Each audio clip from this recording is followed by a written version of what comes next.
here we go. And it was his old team, so showing a little bit of support there to the old squad. But Immortals versus Dignitas is what is on the cards today. And if Immortals can win here, they are indisputably the best team in the LCS right now. I mean, you take down the two teams that you were tied with in the same week for first, they would be sitting at 7-1, and their resurgence has been so impressive. Someone that I do want to highlight that we have not been talking enough about is Coach Song. This guy, came in with this split. A lot of people have given tons of credit over to Smithy, and credit where it is due. He has played very well, but people are talking about the team play, the macro effort, the vision game, how well these guys are working as a team, and certainly you have to highlight a new coach as someone who can help to elevate and really point in on the areas that you need to improve on and that you can improve on. It seems to have worked so well. It's especially worth noting for these two teams that their wins are through macro play. They are not these insanely good early game teams where they're just smashing the lanes and I guess they close the game out. I mean, they are taking close games the first 15-20 minutes and then outplaying even these long-term opponents like CLG, like TSM, all these squads who know how to shot call, and they're still better than them at these kind of scenarios. As our champ check has begun. Flame gets that first pick. Galio to be expected, but it gives over the Zac, and Shrimp gonna lock that one down right away. Yeah, Zac as a first pick is rare to see that coming up. And 95% ban rate. Yeah, exactly. And to see an unpicked Zac go over to the red side is very surprising. Immortals certainly are going to have a plan. It's not like they're surprised by the fact that Zac is then selected. So, you need to see them look to kind of pick on the Zac. There are some ways you can do this. Something I've been seeing actually a lot in solo queue, not necessarily going to see it here today, but that is very good on this patch is Nunu. And Nunu can actually abuse the early game of Zac pretty heavily. You can get in there and invade. Likely going to be Gragas jungle. We still could see things swapped around. Because Zac is a strong clearing jungler, but he also scales extremely well, and he's not exactly a duelist in the early levels. Yeah, not much of a duelist. It is worth noting that we are on 7.12, which does have some Zac nerfs in it. Obviously, the team's still unwilling to give it over on the most part, but less powerful than we'd seen in the previous weeks. He is less powerful, but in my opinion, some of the item changes actually benefit him a lot. This is one of the best champions for building the new Locket, which is extremely strong on him. So despite some individual champion nerfs, I feel like the item buffs for this character still have him reigning supreme in the jungle. Yep, definitely a good player here on this one. We're going to see what comes through.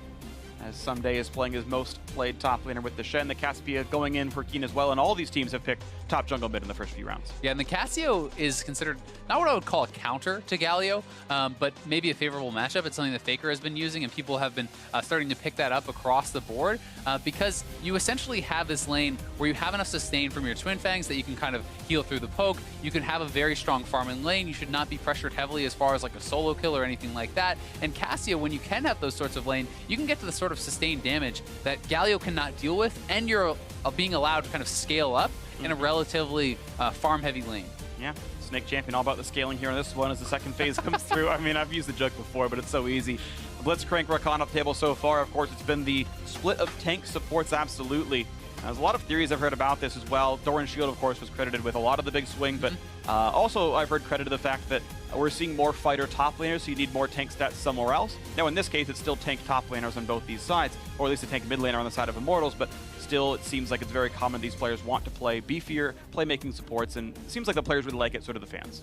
Yeah, I think it's a lot of fun to watch it. It's also easier to understand the impact that the supports are having in the game. They are the ones initiating a lot of these fights, so you're able to see these guys get highlighted more, get more credit for the great play that they are having. And Bard going to be taken off the table here as well. If they pick Morgana, that's actually pretty cool. So this is something that is a takeaway from Olay. So you look at Olay's champion pool, some of his most popular champions, Thresh, the Blitzcrank, the Bard, and then the Karma and the Morgana, right? So it's like you essentially his have 5 now most played are all off the table. Yeah, so you ban out between the two sides his 4 most played, basically. You take away the Morgana, which is the 5th there, and you're putting him in a position where he now has to show something different. And he's going to play Nami. Like Tom Kench, apparently not something he wants to play. Braum, nothing he doesn't want to play either on this one. I think Nami is a good lane matchup into Morgana, even though it sounds kind of weird you block out of CC. I just feel like the lane works very well for the champion, and now Immortals have to show their bot lane marksman. And while you can obviously block some of the CC coming out of Nami, Nami has such good trading and sustain in the lane that you can bully out of Morgana, certainly.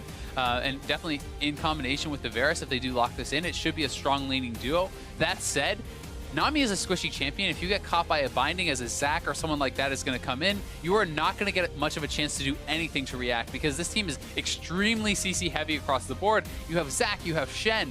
That's a ton already. Then Morgana with the binding and the ultimate to lock you up. There's Cassio ultimate. Now there's Ashe. Like, this is a ridiculously CC heavy team from Team Dignitas, and playing something like Nami, if you ever get caught by one, you're almost certainly going down. Absolutely the case. So engage tools here everywhere on Team Dignitas. The damage upvote still does exist. Cassiopeia's got plenty. Ashe, not terrible in her own right as well. We'll see what comes through as the rest of the draft has completed. Immortal's going to put Flame on another fighter. It seems to be his most common playstyle, to be honest. He's playing a lot of these Black Cleaver using auto-attacking top laners, so he can be a damage source of his own. Yeah, guys like Renekton, J4 really have been very popular. They all kind of build the same here, too. You go Black Cleaver, Titanic, and then we're seeing the Stoneplate almost always as that third option. You do have some other kind of routes you can take. If you are snowballing, you can go for more heavy damage. If you're falling behind, you can go more heavy tank, things like this. But that 3-item core is exceptionally strong, and I love the champions like Kled for someone such as Flame, because he's doing well in lane, and then you can take that lead and you can roam elsewhere. You can make plays, engages on mid lane, on bot lane, things like this, and can sometimes work pretty well in combination with that. Definitely can. So champ select is over, and the players ready to go into this one. Shrimp seemingly getting the nod as the new go-to starter of Team Dignitas. It's been several weeks in a row now that he is the go-to player, and they put their faith in him, and it has worked out so far for this team in yellow and black. Meanwhile, Immortals hoping to keep that run toward first place, but Dignitas could end it right now and take that title back over here. Still got to see which one it's going to be for us as champ select is over and ready to dive into this game. It's the end of Saturday here in the North American LCS on the second stream, but we are ready to go for game one of this one to see who can be the #1 squad as game one begins.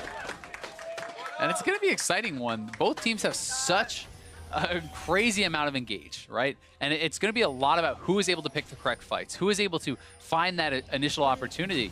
Because with Kled and Gragas, those are multiple great ways in for the Galio to find these hard engages. And similarly with Ashe, you can engage very easily with him, with Zach, and so much of the fights, I feel like, are going to come down to who can get the first pick, who can kill someone off before they can react. Because if you can knock in someone like the Cassio or the Ashe from Dignitas and delete them, there's not a lot of sustained DPS left in the rest of the team.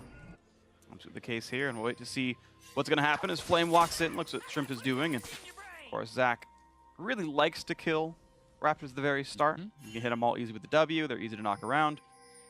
And I certainly expect him to try, but they've kind of ceded vision control completely on that side of the map, so he may not be really having that opportunity. Gragas is sitting over there, so is the Kled. Galio can be extremely frustrating to deal with when you're trying to take those Raptors, because if Galio just comes and throws over a delayed Q, he can steal away the mini Raptors very easily, which can make sometimes starting on that side of the map not worthwhile, and that's why we see Shrimp over towards that blue buff. He's going for the safer option.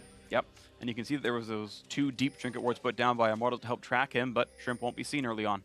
And this is going to be a bit of a back and forth battle. Keen wants to try to steal away some of these little Raptors. If he can actually steal 2, you can take away level 2 off the camp at all. So now this means he still gets level 2, but he doesn't get them from the little Raptors. If you take the second, you don't get level 2 off the camp at all, which is really the big win. So this is like okay, but not a massive deal for Smithy. Right, he's going to get through the same things. He can't go for the XP Quint level 3 super power farm route, but that's not going to be a major issue on a Gragas anyway. Yeah, and the big punish is really when they're at level 1 after the first camp, now you have a non-leashed red buff that you have to clear as a level 1 Gragas, which takes so long, and that can really put you behind. So not going to have to deal with that. Both junglers going to be on pretty even terms. Right, we get to see the rest of these lanes as they pan out right now. Looks like a pretty heavy farm route for Shrimp. Blue into Wolves, might do Raptors first before he goes to the red buff. He knows, again, Gragas, not much of an invading champion. We really get to see Zach in this one, but you expect that Shrimp has the practice to play it well. Yeah, sometimes you don't, though. I mean, where are you going to practice this a lot, right? That's sometimes the question is, in solo queue, this is essentially a permaban. If you don't expect to get it in scrims, then you're probably not running Zach that often in scrims. So it's not something that you can just log on and practice online. It's sometimes a little bit tougher to get those games in on the permaban champions. Absolutely, but we'll see.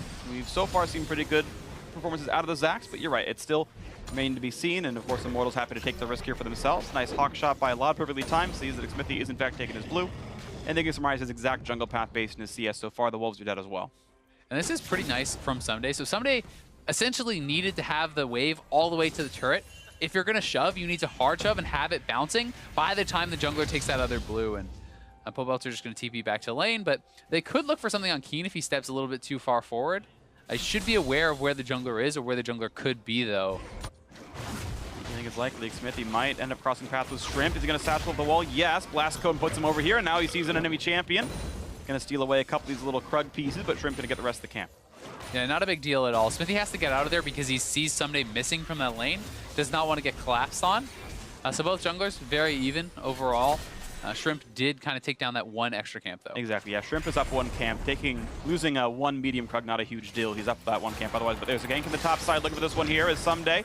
Gonna find somewhere to run, puts the taunt down, hoping to find a little bit more. Nice flash, still so gonna well land. done. Beautiful by Smithy, but he's got to slow here. This Shen, can they get him under the turret? It's gonna be close. Yes, he does. The violent tendencies do what the name describes on the tin, and Flame gets first blood.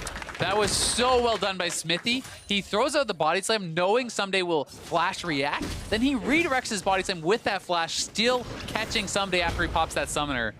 But you have to criticize Someday a little bit. The wave is pushing back towards him. There's no reason to be this far up. That's just greeting for CS. Gragas is topside. You knew that.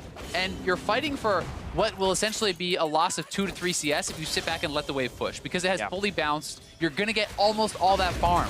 Instead, he wants to fight for that 1, for that 2 CS, really greeted out. Right. And he gets punished by a beautiful play here from Smithy. Right, it's not like there even should be any communication issues. Shrimp is also Korean. They can easily talk to one another. There should be no issues at all. And you're right, it is greed by Someday, and it punishes him here. Flash down, TP used to get back to lane. Only Ruby Crystal refillable on the recall. And Flame actually able to walk back to lane because of the way the wave was, so TP advantage for Immortals. Yeah, it's really nice for Flame because he also was the one who gets the first blood. It's not that the jungler just came and killed his lane opponent. He actually picks that up, so that early buy of the Tiamat going to be very good here on the champion as well. Definitely going to feel great. There's that long-range bind, but no follow-up available. Ola can heal himself, and unless there is an all-in, he's going to be honestly okay with this without many issues here. Quick Krug clear for Smithy, and these two little ones will drop to the W and a couple auto attacks afterwards. It's a little annoying killing Krugs as Gragas because the W's % health damage, you actually don't kill the small Krugs with the big empowered cast flam. But it's just like, oh, oh wait, they didn't take any damage. I've got to use something else now. It can be a little bit frustrating. A lot of champions really do struggle with those Krugs, and on some champions, people actually just skip them pretty much altogether because it's so annoying to take them down until you have something like, you know, a Bombing Cinder for your Cinderhawk, and you have some sort of AoE item, you know, maybe like a Hurricane, someone like Kindred really can struggle with that too. Yeah, I've seen a lot of jungle paths where they'll kill just the big one and then like one medium and small ones and just walk away. They don't go for the rest of the camp because the last little pieces. They have so much armor, it's really hard for physical damage junglers to kill that thing off. And now, another fight in the top side of the map. Both junglers are around though, so Smithy going to be here first, but Shrimp around the walls, and he's in Fog of War. Someday still buying some time. The fact that he turned aggressive at all, I think, kind of gave away Shrimp's location because, again, I don't think he was seen, but the dive didn't continue for Immortals. Yeah, and I'm not sure if they got fully in range of Shrimp. I do agree maybe Someday could have tried to bait it out a bit harder because they were actually in a position where they could have perhaps won that fight. And Big now under trouble. A lot of damage. The flash fall for Autotech gets the Shen ulti out, and Law dodges the bubble. Ole, not long for the world. The kill comes through. Big sadly gets the kill on support, but still one kill is nice to have.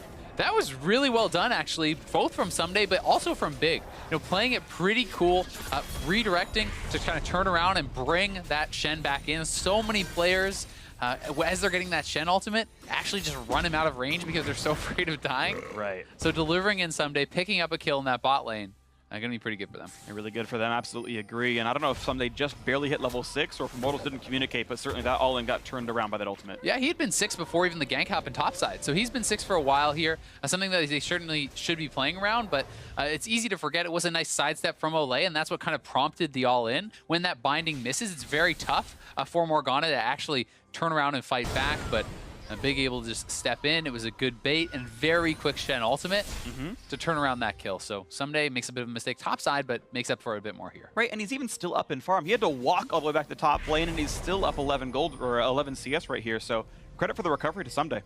Yeah, and Shen can actually duel up very well against someone like Kled. We also have to remember that Flame did not TP back to lane. He's saving that for his team, so that is something that garners the Shen a little bit more farm there too. But you know, it's one of those things where generally you will start losing the 1v1 later, but it takes quite a while for Shen to actually start losing to champions like this. Absolutely, so we'll see if that comes through later onto this one. Flame's still getting attack damage. His Tiamat's done, of course, and we'll wait for a bit more. Someday building to the Jarm's Fist first. Tiamat will come in later, though. It's almost ubiquitous here in this champion to get some level of wave clear. Big Smithy clears away some Krugs. Mid lane pretty close to equal. It is Keen doing a bit better, of course. Immortals showed that it was Galio mid based on their first half of the draft, and Keen said, yes, my best possible pick here is the Cassiopeia. Give it to me. It's the counter pick, or or the strong matchup that whether it's a technically counter pick or not. It is Keen doing pretty well here into this one in the bot lane. That kill, of course, gives a small nod to Lod, even though he was down in farm. And I definitely agree that it's more in the camp of strong matchup or a good answer rather than counter, because the Cassio should not be like just killing Pobelter over and over, but you have this hyper scaling team fighting champion that has sustain built in that once you get some items built up can really start to bully the Galio, right? And it's not someone where you're going to struggle to wave clear against him. It's not someone where you're going to get poked out, and it's not someone where you're going to get outscaled. So it kind of checks all the boxes that you would want from this mid lane matchup, and I think that's why people are playing the Cassio more and more. Absolutely the case, and it's looking pretty good. Teamfight damage, certainly great to have. More poke onto this one, but the magic damage shield makes it not terrible. One thing I don't love, though, about the comp is when you're playing into a Galio, having an AP laner against him is fine. Although he does obviously really like to itemize MR. But if you have physical damage sources from elsewhere, that can make it so he can't just itemize super efficiently against you. That being said, Zac is essentially mostly AP, well, basically all AP. Shen is actually mostly magic damage. The Morgana is mostly magic damage, so it's just Laud.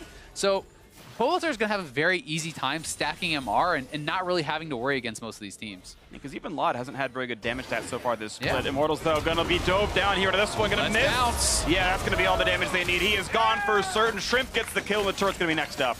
Really well done, utilizing that level 6 on the Ash Arrow, even bringing down Cassio just in case. That covers any insurance policy with someone TPing in or something like that, so they're going to race for the first turret. Bot lane should be able to get it as they have the extra members down there.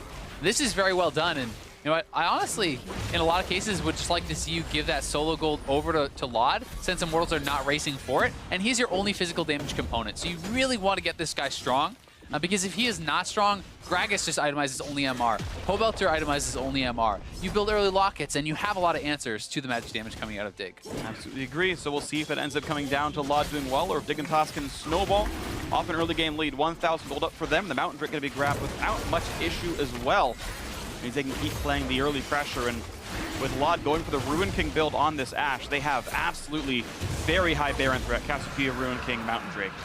And I think the Blade of the Ruin King is a very smart build here, just because you're looking at like multiple tanks here too, right? So it makes a lot of sense for multiple reasons. But there always is the threat. There's always the strategy of, especially when you have such heavy dive, kill the 180 threat, itemize MR, don't actually build armor. Just count on the fact that Smithy and Pobelter are going to be able to dive and knock him in and kill him before he can get something done. Well, if the dive can happen, then it's going to look good for them, but they've got to deal with Black Shields and Zacs and Cassiopeias and even a Shen. Yeah, and tons of CC. Right, the peel is there for Laud, so I think it's definitely his game to carry if he wants to do so. Team Dignitas, again, no slouches in their own right, holding on to this 1,000 gold lead, but Immortals going to hope to walk into this bot lane here. They've gotten some pressure before, but Shrimp waiting in the wings. Oh, and Smithy gets caught. They're going to go for the follow-up. The ward missed, but Pled's coming in as well. They're going to find Big, not for a lot of CC, though. Flashed away, and the cast means nothing because the Black Shield was still on. Now Galio to join the fight. Not going to find anything, though, except some minions to kill off. Shrimp must have really hesitated there. He had not been spotted, was in the bush the whole time, still didn't jump in, now looking, but I feel like you can't go at this point. It's too late. Missed a couple of ults. Now Smithy going to get slowed down a little bit. Flame actually loses his passive as well, so he's got to run away for this one, and Immortals just slightly over-diving. Even though Keen was never around, they couldn't get the fire to work. Yeah, I think Shrimp maybe could have jumped in on the initial play when they did CC Smithy up so heavily because they had a binding. Morgana ult, the Ashe ult, if you go in on him with that Zac, maybe you take him down, but they were scared about fully committing to the fight because Keen was not there. He could not roam, and to be fair, you're still getting the advantage of Keen getting the extra farm and CS and pushing in on that turret. So as long as you don't die on bot side, as long as you don't give up a turret, it's still very good for Dig. Yeah, looks like it's going to be okay for them right here, and Keen got to pressure in the mid lane. His farm's going up and up. He's plus 18 right now over Pobelter. We'll see if that tank pick works out a little bit later right now, but free farming Cassiopeia, the strong matchup, looks pretty solid. Keen can feel good about this one. We'll wait to see what the next big play is, of course, with the Drake down. The only neutral objective on the map is the Rift Herald. In the cast yesterday, we saw the teams actually lane swap really quickly to get over there. Either of these teams seem to have high priority on it. Yeah, they are swapping it up now as Someday has gone bot, so I think they're going to try to pressure mid lane. But it does seem a little bit of a strange choice, as that is where the Galio is, who can very easily wave clear. If anything, you would think you'd want to lane swap top and really start to pressure the Kled, who can't wave clear as safely. Ooh, and Cody Sun lands the Q. Actually, Smithy gets the smite just in time. The piercing arrow comes in, so a nice red buff onto the best possible wielder. See if that means much. 700 gold difference, actually. Someday, nice trinket ward to make sure he's not getting ganked. Of course, Ole can trade that out pretty easily. Now, finally, Dig bot lane are going up top, and Kled is pretty far up here. Big has the ultimate available, so we'll see if he can catch Flame. Point blank ulti. He's going to try to maybe face tank the... actually, Flame doesn't have it. There's really no way out. Lands the binding a little bit early, but the Ashe are going to come down. That's going to force the dismount. Now can Flame get away? Lands some autos, lands the pocket pistol, slowed down by Ashe, and he's got no way out, and he cannot remount in time. Laud gets the kill, and the head start is continuing. Really well done from Big. I mean, that's a simple play to make, but they executed quite well. Flame did not have vision on the top side, really, besides just that one ward, which was actually avoided by the Morgana, so they pick up a kill there. Very nicely done. Goes over to Laud, and he'll be happy to receive that. I think it's interesting. I want to make a minor dig, actually, or a dig at Big right here. Pun not intended. He did use his Q, I think, too early. The Morgana ultimate is a 1.5 second long stun. There are no Merc treads. There's no way out for Flame. Wait as long as you can so that you can get the full duration stun, wait at least a second, toss the Q out, get the full duration there, wait even longer, then toss the Ashe arrow out, and they overlap CC a little bit too much. Sure, they got the kill, but if Flame or any tank here, there's the chance he actually remounts because enough time was bought or something else. And I always like to see them optimize. They didn't quite do it, but it did still work out for Team Dignitas. Yeah. Ooh, nice smite by Smithy. And it can be one of those things, while I do agree, you always should be going for the optimal play, the kind of perfect CC lap. It could be one of those things where they're saying, hey, Flame has no flash, no chance for him to get out, and they're just kind of, business as usual, just training him down. Either way, they get the kill, so not the biggest of deals, but we'll see if that CC overlap can come back to bite them later in the game. Yeah, the only reason I bring it up is because Big is not a huge Morgana player. So if this continues to be an issue and someone does slink away at 50 health, it's like, well, you didn't have the reps on Morgana right here. It was a takeaway. It was a champ select thing to try to put Ole on something less comfortable. And Ole's 0-2. I mean, this choice may still very work out, even if he's not the perfect Morgana player.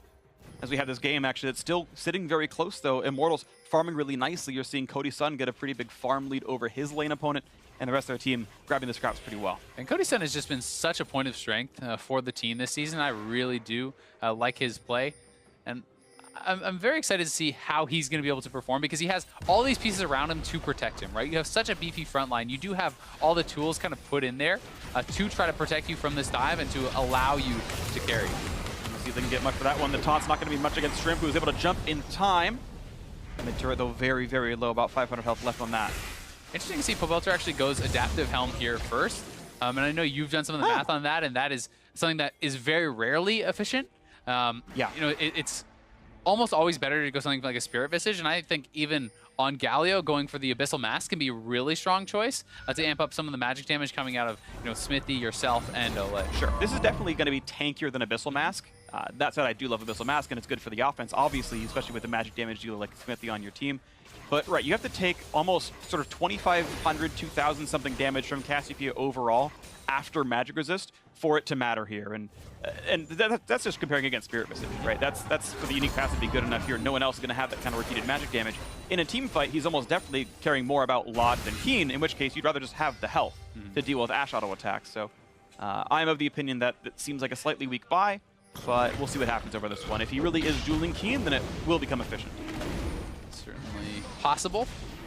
But Keen is really going to take over, I think, in that 1v1. Like, from this point forward, it's so hard to ever see Galio having much potency in a duel against Keen, because Keen really is going to be tanky enough that he can't really get burst down by Galio, and you have enough sustain at this point that he really can become very, very strong. And he is going to be such a massive frontline threat.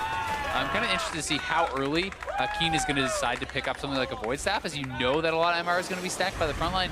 There's the flash over the button. Look for the root, look for the team fight. Now the flash forward by Big is going to find himself at least one stun, but here comes Galio. Stops the bounce, but Cody's going to lose his life first without flash available. 1 for 0 so far. Nice knockback on a Keen means Flame going to chase down for this kill. Pobelter running down to the wings, but the CC is there to keep Keen alive. A couple more seconds, but Ole finally gets a shutdown. It's here now. Smithy forced to run away, going to get over the wall. Pobelter finds himself one taunt. Flame back and forth, does remount. But will there be much more of a fight? It is a 4v4 root onto the tank in the mid lane. Someday wants a bit more, waiting for his taunt to be back up, but not going to go for the play just yet. Flame back to full HP already, remounting nicely. Well done to Skarl there. And it's actually just a 1-for-1, but they are pushing forward. Someday taking quite a bit of damage here. And Immortals want to use the chip damage that they've gotten to try to pressure the turret, but not having your AD carry up, it's very hard to siege. Yeah, there's really no ranged champions left to do meaningful damage, so out they go for this one. The Shrimp goes back to the jungle to farm back up. Team Dignitas, though, able to get up a couple hundred extra gold off the end of that fight as everyone goes back to clear their map. That was a very, very even team fight. You would have thought more people would be going down, but pretty well played on both sides. And it's so many tanky members. As damage dealers do fall, it's very hard to actually finish people off. You know, Cody's son went down, and Keen went down, and then there's just not a lot of DPS kind of left in the tank.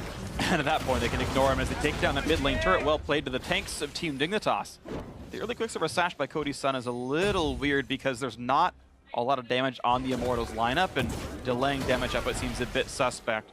It's tough, though, because at the same time, if he goes down, you know, there's almost nothing left in the way of teamfight damage for them, right? Gragas and Galio are not going to put out a lot. Kled has some burst, but he could get kited very heavily. And there's so many, like, CCs here. If you get hit by a binding, you probably lose a team fight. Hit by an Ash Arrow, probably lose a team fight. So, sure, yes, you can, you know, try to play it perfectly where you don't buy that item and you just say, I am going to dodge everything and my front line's going to block everything. But, you know, I think it's a reasonable choice because the cost of getting hit is so high. Sure, and it doesn't have to be Cody's son's fault that he's in this scenario. This could be, well, Champ Select is a point where good luck being a backliner, good luck having no damage. This could just be Immortals being out-comped, and there's no good way out for Cody's son. He's just in the situation now. And, you know, this is a game where I think rushing for something like a Michaelis from Olay would be very, very strong because there is so much CC, and, you know, that takes a long time to get to, too. And they're looking for the dive now. Galio could follow up in the ultimate here if they decide. No.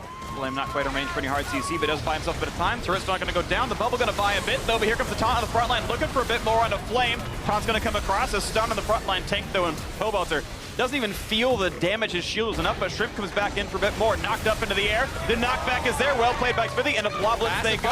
A taunt onto Sunday. Bubble going to land as well. All the CC they need to pick off the tanks, just maybe. As Ignite burns down on the Shen, and they're not quite going to get him, but Shrimp is still dead. They bought the time they needed. 1-4-0, and it works out. It's just, these front lines are just going at it, and Laud was not there at the start of the fight. That's the difference maker. Cody's son was pumping out damage. Laud had to come down from the top side, so it was a good force from Immortals. Even though there's 4 members, there's essentially only one source of real damage. The Shen and the Zac are doing very, very little, and now they're going for a dive. The flash knockup is there. Black Shield's in front, the top, but it still means that Keen is caught out. He receives the Shen for his troubles. Cody's son forced to Q this to run away. One more shot would kill him, but he can't find it. Pobelter heroically entrances and exits the team fight there, but it's still a death of 2 as Cody's son did in fact burn down. A double kill for Keen. Oh, and Keen now, you do not want to be giving him those kills. This is a guy who really can take over the fights big time, and I think that the further into this game we get, the more in the favor of Dignitas it will be. With Smithy down, they have Cassio with a blue buff. They can rush down this Baron ridiculously fast. I don't think there's any chance that Immortals can really contest this. Sure, the TP's coming in, but what are you going to do? Who's going to even steal it? Flame can't jump walls the first half of his E. The Galio cannot either. There's literally nothing to be gained. He satchels over the wall and knocks up one, but there's no team fight around. He's slowed by Ash and Ice Bubble by some time, but Black Shield keeps Laud kicking. He's going to get that kill picked up. I don't know what that TP was about. Literally, it was unstealable. Yeah, I think it's just one of those desperation things. They perhaps felt like the game was lost if they don't stop that Baron, so they decide to go for that really low percentage play. It doesn't work out, though. The Baron goes over to Dignitas, and they now have a stranglehold on this game. They really do. Nicely played here. Team Dignitas up 3,500 on this one, and we watch the mid lane fight again. And the dive comes in once more, but the Shen ultimate is up and perhaps wasn't really respected. Nice Morgana. Black Shield gets Lada, who is the lower of the members, and then Someday with a good ult selection onto Keen, choosing that Cassio, who's going to be the one going aggressively forward. As soon as they take down Smithy, they have the ability to just go right over towards the Baron. No jungler down, the Zac can respawn, and they're able to secure that. Really well played on them. And speaking of junglers being down, Smithy also with Adaptive Helm, it is even less debatable here. You have a self-heal. Visage is by far the better item there, and it's bad itemization, honestly. Mistakes out of Immortals. And look, these aren't going to be game-losing mistakes, but there's still optimizations that should be made here. I see Dignitas just playing better in a lot of different fronts. Phantom Dancer now done for Laud, means he can even dual Flame a bit better. And it looks like just down the line, Team Dignitas having a much better game. And it also looks like Laud's just going to build into the double Zeal items. I think Hurricane could be very effective here. With 3 melee champions that are going to be up and getting AoE'd by the Ashe. That's a very powerful buy. You know, looking at Pobelter, the Galio, the Gragas, the Kled, all going to be up there. And that makes it a super, super powerful build, I think, for Laud. Absolutely agree, and he's going to do pretty well for himself. I want to see his damage numbers at the end. He hasn't been in all the team fights, but when he is in, the damage is there. Flame always going to cast him a little bit short to make sure he doesn't over-dive, but it means that he's got no chase, and there's no tail to that. And just Dignitas able to walk away and prevent the engage happening at all. It's a tough spot for Immortals now, though, because they are going to get pretty heavily outscaled, I feel like, with this Cassio in the mid lane. I think she can start to really take over fights. You have the playmaking ability, but that's really what it's going to come down to. Unless Smithy can get a great ultimate and they can burst someone down, unless they can find this awesome Kled engage in a straight-up just 5v5 fight, Dignitas should almost always win, I feel like, from this point forward. It seems likely. And we'll see if they can make that one happen here to this one as we wait for the pushes to keep going. 1 minute left on the Baron. They've got that Infernal Drake. And Immortals only just hiding and waiting as their marksman is a full item behind at this point. It's Zeal versus Phantom Dancer. And honestly, at this point, Lot can finish his next Zeal, no problem. And no damage. And Dig just doesn't need to rush anything, right? They can play patiently. They can just farm and scale. So I think that's a big reason why they're not being super aggressive with this Baron yet. They're going to get all the lanes shoved in, then try to chip away and just get the guaranteed gold leads because I think they feel they have the scaling advantage, and I certainly tend to agree. Plus, the only way you really lose or kind of throw from here is getting hard engaged. So play it slow, establish vision, get all the lanes working, and then look to do something. Ooh, they're going to find Lod through a big taunt there as well, but Shrimp is going to buy a bit more time, and Big in the front lines, though, should be running away with this, and there's the knockback. Can they kill him in time? And they can't. Here comes some. They push the dodge zone. Looking for a taunt as well, but they're buying a bit more time. The auto's coming in. They're going to knock down Xmithy. It's a 1-for-1 so far, though supports have dropped for the IMT jungler. The team fight still seemingly won by Team Dignitas, ready to keep pushing. Yeah, Keen is still full health. They're going to look to continue this dive. Oh, not going to hit the Q. Not going to land it just yet, but both are walking away safely on this, but the Siege can maybe keep going. Baron buff timing out now, but they got plenty out of it. 6,000 almost the gold lead. And they're actually looking to threaten the dive. Shrimp's going to go in. These people are low on mana. Gonna miss a little bit more. Nice knockback into a pretty big top, but is the damage even there? Cody-san has to do something. This doesn't have the items for it to matter at all. One more.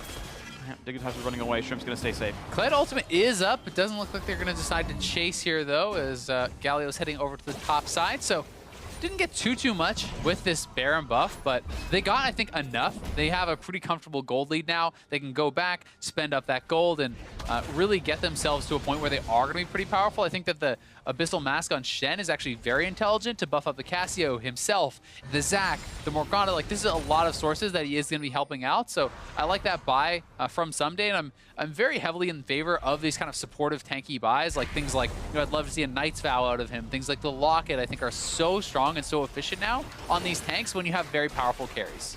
That's the case here, and we'll see if that supportive power comes in soon. Right now, just waiting for the reset as Team Dignitas clear out their jungle. They go back for one next set of buys, and yeah, a pretty respectable 4,000 gold Baron power play. Infernal Drake included in that as well. Not as a gold number, aside from the 25 you get from last hitting it, but even more gained with that buff. Next Drake's gonna be second Infernal, so more things Team Dignitas would like to close the game out with.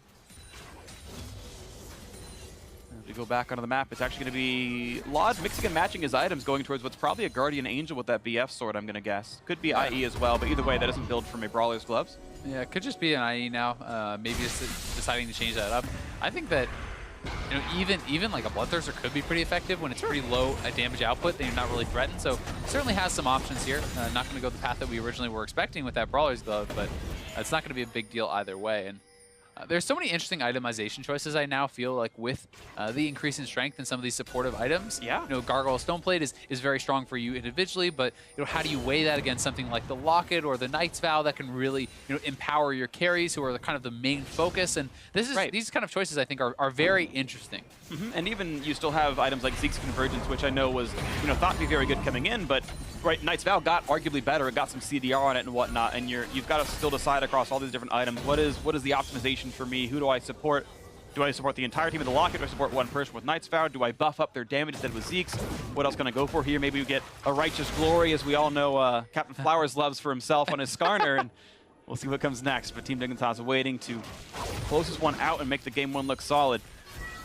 Yeah, they're certainly in control. You know, getting some vision out, trying to play this pretty safe, pretty slow. Shen is just going to be pushing in the bot side, and as long as you draw the Kled down to you, you can then roam and look to make a play, or you can just keep him kind of in this neutral position. And Dignitas are just looking to slowly kind of out-farm their opponents, take over the jungle, take over, you know, these side lanes, and really look to eke out any small advantage that they can get. So we'll see what comes through. Waiting to go as here comes Flame, looking for damage on a Someday, and he's supposed to be able to win this one-on-one. He's got a level deficit and only gets so much damage down. Going to wait out Someday's shield and walk right back out of this one. And I think, to be fair, eventually he would if they fought for a long time, but he doesn't know where everyone on Dignitas is, so he doesn't really have the luxury of fighting for that long time. Laud just barely misses Will Shrimp. Yep. They're going to dash away, take a couple turret shots, heals right back up. They're going to kite away from the slows. There's the Q from Shrimp finding something. And here comes Galley with the grand entrance, finds double knockups, looking for a big here in this one. Taunt's going to land, buys a bit more time, but they can't kill him off. The rest of CC is there. Cassiopeia, played by Keen, going to zone them right back out.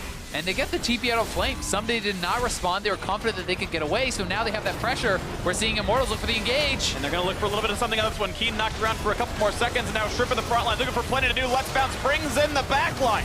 And Cody-san going to lose his life for it. Couldn't get away. His flash was down.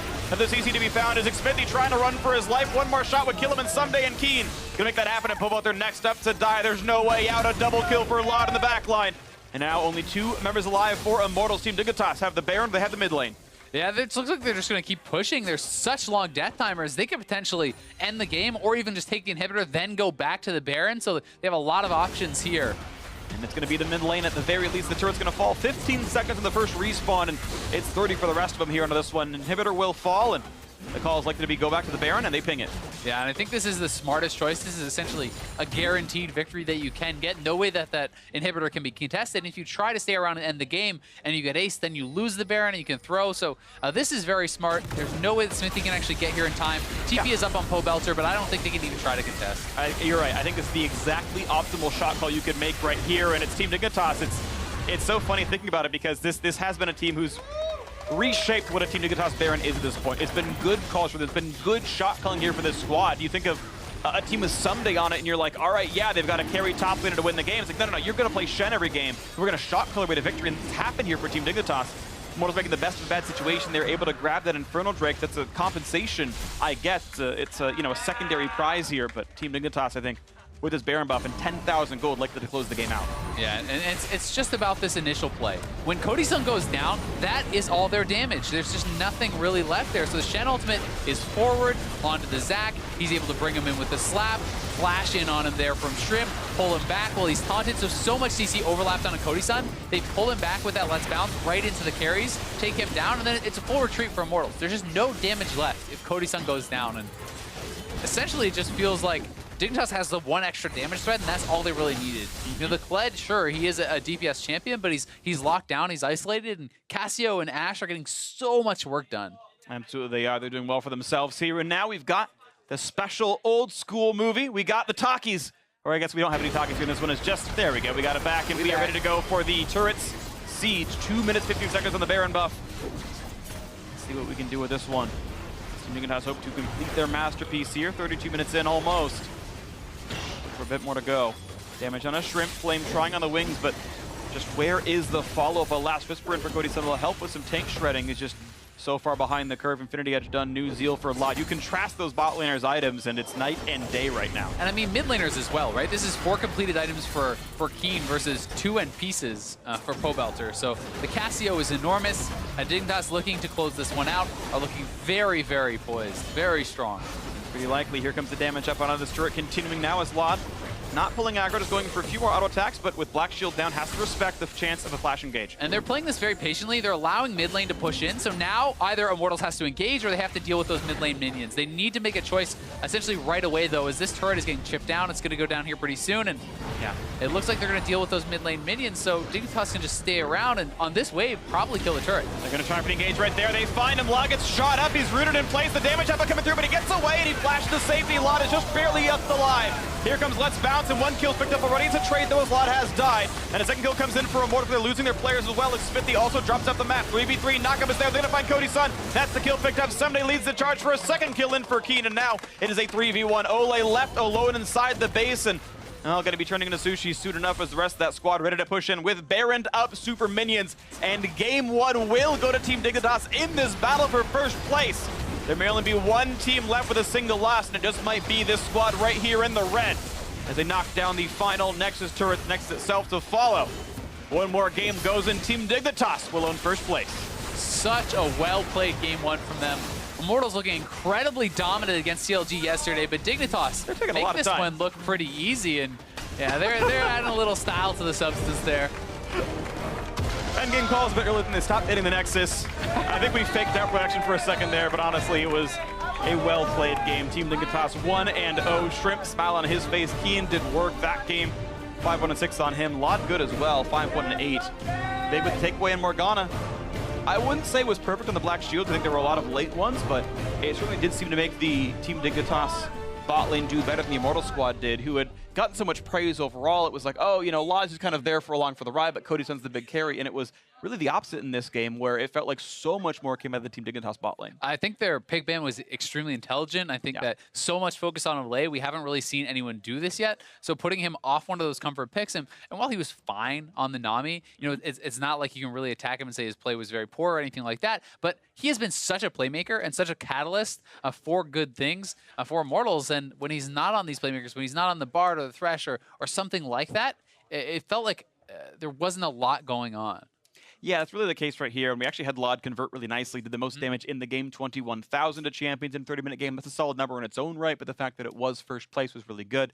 I mean, you consider the fact that, as we talked about, it's a magic damage stack team, so even though Keen did well, he's facing like several adaptive helms, he's facing a bunch of magic resist, and so it came to Lod to do the real damage in the fight because they're all itemizing against Keen, and he did that. And for a player who had low numbers throughout this split, that's nice to see him get that upgrade, to have a full damage build, to be protected by the several tanks in his squad. The Black Shield went there, and they went really nicely. He even got camped for, of course. There was a lot of jungle proximity down to that bot lane, about 24% coming out from Shrimp right there, but it clearly worked. Yeah, it worked really well, and I think that Someday had some good ults down to the bot lane. The team was playing well around it. They knew their win condition. Your AD carry has to be strong in this sort of composition, but even more so for Immortals, like they in team fights are essentially like one threat team. I mean, yes, there is damage coming out of the Gragas and the Kled. It exists, but who cares? And the Galio, but it's not really like the punishing, sustained team fight damage to take down people like the tanks. Yes, it is Chip, it is Poke, but this is not a squishy team. This is, you know, a full tank Zac and the Shen that you have to deal with. That's very, very difficult. So Cody Sun, they simply focus their CC on him, they attack him in the fight, and even if he's just getting pushed out of the fight, the carries from Dignitas are free firing. Yeah, actually, and they're free firing with better items because Cody Sun has to go buy QSS second item, whether because he got out comped or whether he made a bad choice. Doesn't really matter. That was the case he was in, and the damage wasn't there. We have some replays to show real quick. Up first, the 20-minute team fight where Immortals dive mid, and they don't go well with it. Yeah, and I'm just not sure if they were actually tracking the Shen ultimate here. This was a very nice like set of abilities used by Dignitas. The Black Shield on the lower member, Lod, he had to choose between the Cassio, and then they put the Shen ultimate onto the Keen, onto Cassio there. So it's really nice allocation, and they're able to turn that around, and that was kind of what got them the Baron right afterwards. So it was a good fight. Yeah, the game was very close up until that point, but that's when it kind of all turned around. Our second replay, 29 minutes in, as Dignitas get the 3-0 to head for the second Baron. And it's just about Cody Sun here. Cody Sun is really all the damage in the comp for Immortals. So Shen ultimate onto the Zac, move him forward. He gets taunted up into the less bounce. No way for him to really deal with that. And then Lod and Keen, as was the story in almost all the fights, are pretty much untouched. They're just able to pile forward. The tanks are frontlining for them, and there's no real threat onto them.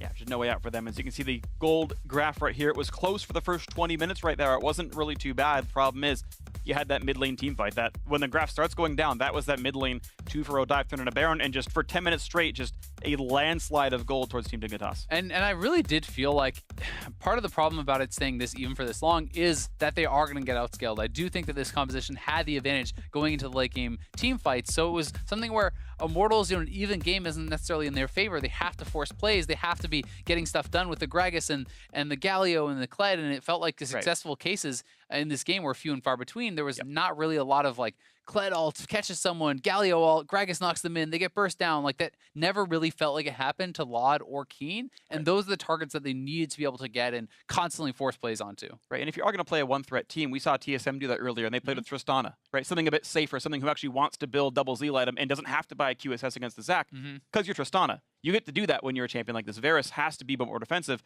That is not the champion you 1v5 with. And, you know, I guess, yeah, kind of a bad champ like for Immortals. Well blown by Team Dignitas, of course. The steal away helped as well. And now we're going to see if Immortals can even up the score when we come back with Game 2 against Team Dignitas. Be right back. See you soon.